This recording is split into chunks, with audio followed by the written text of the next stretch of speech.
So CoCoRaHS is a community collaborative rain, hail, and snow network. Essentially, this is citizen science. People put these gauges in their own backyard or in their school or wherever, and they take measurements, and every day they go check the gauge and report that information through the internet. So the purpose is to provide high quality data for education purposes, and so that we can learn about the different patterns of precipitation. And we have other research applications that we use as well for the hydrology, to know how much water is going to be coming down the creeks and things based on how much rain fell up at the higher elevations that feed those streams. So why CoCoRaHS? Well, there's 5 reasons. Precipitation is important, and it's highly variable, as I said. There might be a lot of rain over here, no rain over here. But if we don't have gauges in both places, we don't know. If we only have a gauge there, we think everybody got a bunch of rain.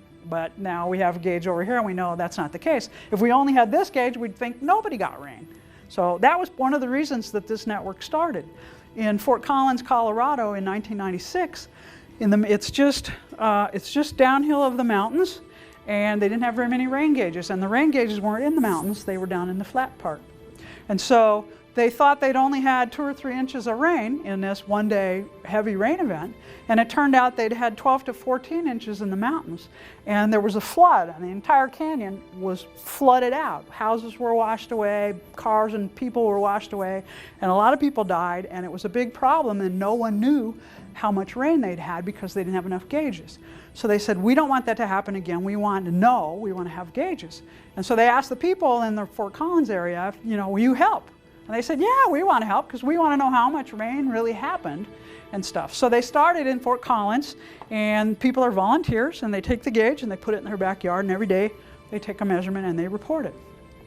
And so the second reason is data sources are few and rain gauges are far apart. This is an effort to try and get more gauges out so that we have better measurements. And then measurements from many sources are not always accurate, especially snow. Snow is very difficult to measure. And you can't really measure snow very well with an automated sensor because the snow will fall on the gauge, but it'll just sit there.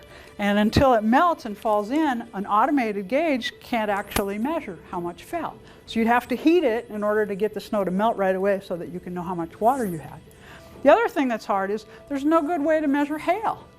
If it hails and you aren't there to see it, by the time you get home from school or whatever, it's melted. Now it's just water, and you might not even be able to tell that it actually fell as hail. So we try to get better measurements of hail.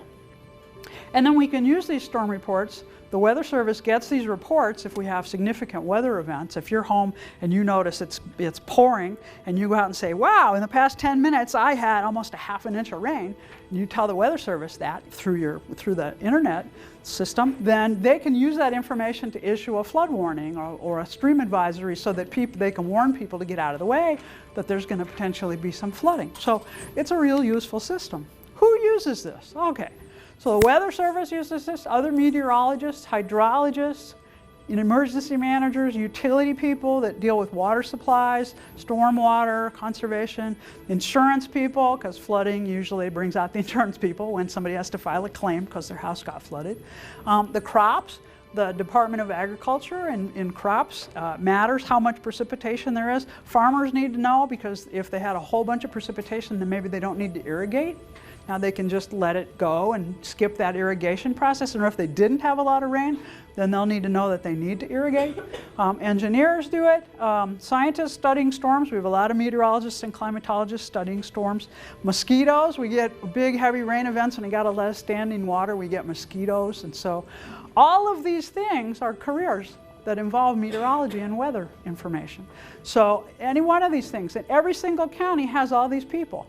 So the Yavapai County's got emergency managers and hydrologists and meteorologists, and all the cities in the county have utility people that deal with the water supply, stormwater, runoff, how are they going to deal with that, insurance.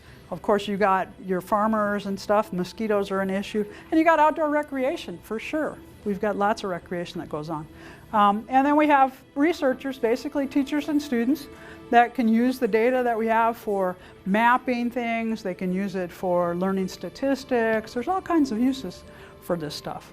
And there's lots of careers involved in meteorology. So who pays for this? So the National Oceanic and Atmospheric Administration, we call it NOAA, they're in charge of all the weather service offices in the country.